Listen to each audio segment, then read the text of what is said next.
Hello and welcome back to another video today here again on Forza Horizon 5 to look at this week's new Car Pass car, which is the 911 Sport Classic from 2010. Now, I actually switched this game on just now, opened it up, thinking we were getting the Golf this week, which is, well, I was about to say, it's exactly the same as the Audi from last week and there's not a lot we can say about it. But fortunately it's the 911 this week, which I thought we were getting later in the Car Pass. But anyway, if you haven't seen what we're getting, it's the 911 this week, Mazda 323 GTR next week, Golf R, and then the most exciting one, the X-Power SVR. But anyway, let's hop in the 911 Sport Classic, which interestingly is a modern supercar, which isn't necessarily what I'd class it as. Anyway, let's go and grab it. I'm guessing it's only available in the sort of grey that it came in, because it is a bit of a special edition. Yeah, there we go, with the very subtle stripes. And, well, an interior, well, it's brown, which looks quite horrible. We'll see what that looks like from interior view in a minute.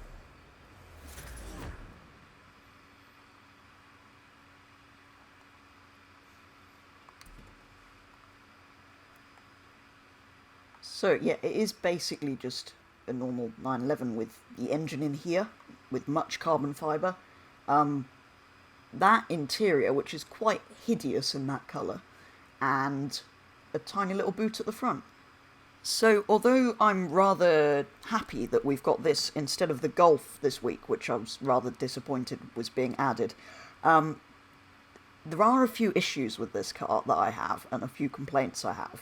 Not with the car itself, I actually quite like it, but the fact this was in Forza Motorsport 3 and 4, so it's a returning car, so they've basically just pasted it in from their back catalogue, but it's in Car Pass, which is effectively paid DLC.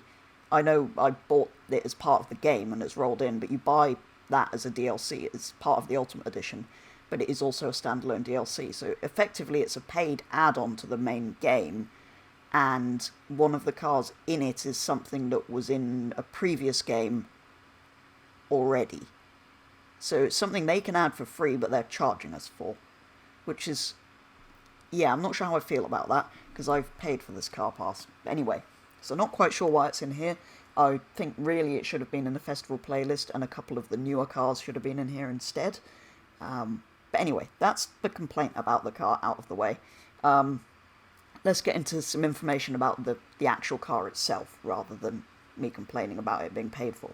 So, it has 408 horsepower, weighs in at 1,479 kilos, has the classic Porsche 3.8 litre engine.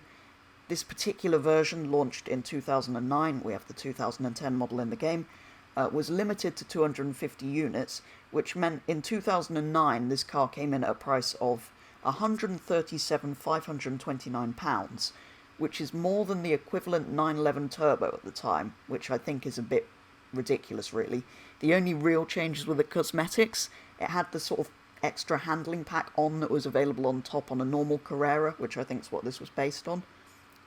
But yeah, it was more than a Turbo, because it was a limited edition, which, yeah, not quite sure how I feel about that. It is cool. I like the sort of retro wheels and the ducktail and stuff, and the very subtle stripes and the sort of colour scheme, apart from that brown interior. So yeah, I do like it, but I don't think it's worth more than a Turbo would have been, if you see what I mean.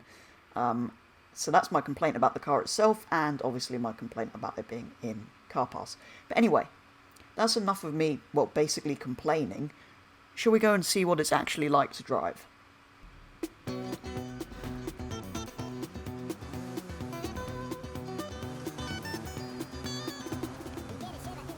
So, here we are out on the road in our 911 Sport Classic, very much aimed at being drivers focused. It's a bit like the later, we've got things like the 911R and the GT3 Touring and things like that. Sort of, I can see he's shifting, so it's got a manual, bit like the 911R, so it's kind of, think of it, so the GT3 is like your all-out performance around the track, top speed sort of car. Well, fast lap time, fun on the track.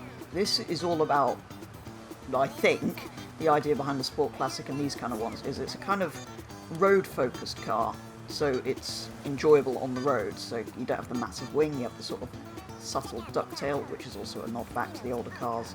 And yeah, it just generally drives nicely and handles well out on the road, and has some new visual things, which, yeah, I like the ducktail. It's kind of retro like on the old cars.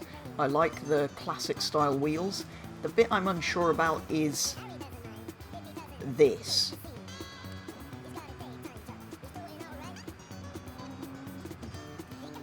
Yeah, it looks like somebody's got into their 911 a little bit too soon after having quite a spicy curry and hasn't had the time to get home before.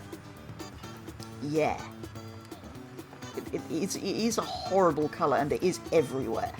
It's the entire dashboard, the seats, the steering wheel. I like the stripes on the rev counter. They're cool, but yeah, I hate that. And I think this was the only kind of spec it was available in, the brown with the... I hope it was available with the black interior as well. Like, I rather hate that. So yes, that's another thing I'm complaining about, I know. So it costs more than the turbo, the interior is hideous, and we're paying for a car that was in a previous Forza game. So a fantastic car then. Shall we go and see how it performs around the festival? So here we are at the track.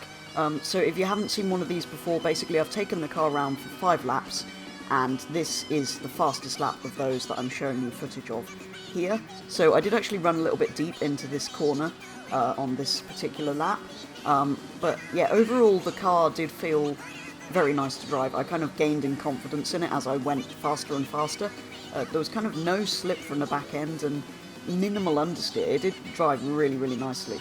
As a car, as an enjoyable driving experience, this car was pretty good. As you can see, quite a nice line through that corner. Yeah, I was surprised by how much I enjoyed this, actually. Even after just driving it briefly on the road, I didn't get quite such a sense for what it was like. But you could really get on the power early coming out of some of the corners. For example, that hairpin that we just came out of there. And yeah, down here, kind of got it nicely tipped in. It just kind of went exactly where you wanted it to go. It was really, really nice to drive. It is only kind of middle of A-class, this car, so not going to be breaking any records here. But here we go, round the final corner and across the line. So the fastest lap the Porsche did was a 1:10.938, which puts it into 18th place out of the 27 cars we've taken around. Sort of sits in where all the middle of A-class cars are, although this is 756 PI and is marginally a tenth slower than the Z4, which is 752 PI. Not much in it, but the Z4 definitely felt like it had more power. I know that sounds odd that a Z4 feels like it has more power than a 911, but remember this is quite an old car now, and the Z4 was of course the 2019 model, so that may be 4 PI lower, but set about the same time, 10th quicker. So yeah, although when I said when I was driving it, it handles really nicely, it didn't really have the go on the straights. So yeah, that's where it slots in between the Z4 and the TT, obviously beating all 3 TTs, the Supra, Subaru, all of those kind of things. But yeah, slower than the Z4, slower than the Nissan Gold Leader, and then above that we have kind of racing cars, so it makes sense that it's not in ahead of those. But there we go, that is the lap time in the stock 911. So at this point I always go and modify the car. So we'll go and take a quick look at what kind of unique options are available. Then I'll put a quick S1 class setup on it, because I always upgrade it to the top of the class it's in if it's below something below halfway, and to the class above if it's above halfway. So this is just above midway into A class, so we're going to upgrade it to S1. And then we'll see how it performs then. The good thing about S1 is I've taken several cars around in that class, so it gives us quite a few benchmarks to compare to. So I will take a look at the conversions and aero and appearance bits, because they're the bits that sometimes have unique options, and then I will carry on building my tune. So we've got a 3.8 litre flat six, so it's a slightly bored out version of the same engine effectively. You've got your usual all-wheel drive swap and twin turbos. None of which I'll do for this. I'd like to keep the stock engine where possible and not do sort of all-wheel drive conversions. That doesn't actually look too bad. What's Forza Aero going to look like on... It's just got a bit of tape on the back of the whip. What is the point of that? That looks even stupider than the stupid Forza Aero I was expecting. Right, anyway. Those are the sort of unique bits, nothing particularly special for this. Let's see what I can get onto it to get it to the top of S1. Okay, so for a minute there I did think I was going to have to swap the engine out, but then I remembered I hadn't done the weight reduction yet, so I put full weight reduction in. Managed to leave the standard engine. I did have to twin turbo it and put front aero on but not rear, which I don't really like. It looks a bit off, but in the end we have an 845 horsepower Porsche that weighs in at 1273 kilos. So let's buy this, quickly throw on a livery that's less grey, unfortunately we can't get rid of the brown interior, and then see how a modified S1 version of the car performs. So, as with the stock vehicles, the modified cars also get 5 laps around here, and this footage is from the fastest lap.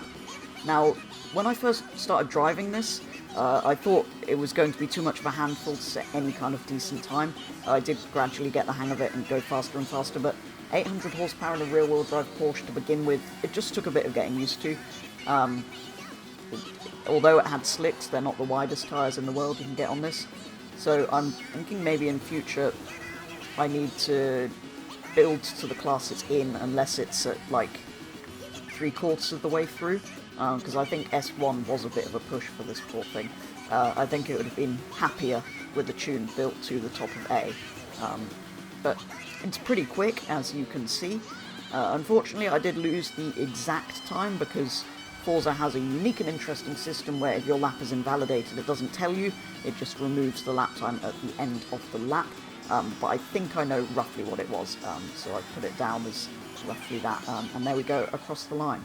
So, like I said, Forza didn't tell me the exact time I did, but I know after my fastest lap I looked at the lap timer, and it said 59.4 something, so I'm going to put it down as a mid 59.4, so as a 59.450, which means it's the second fastest S1 class car to go round.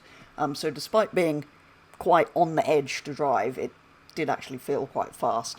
The only car that beats it is the XJ220, which we all know is ridiculously fast in S1 in this game, although it only beats it by 3/10 because it had my tune on it, not an OP tune, but even with that the XJ was a lot faster.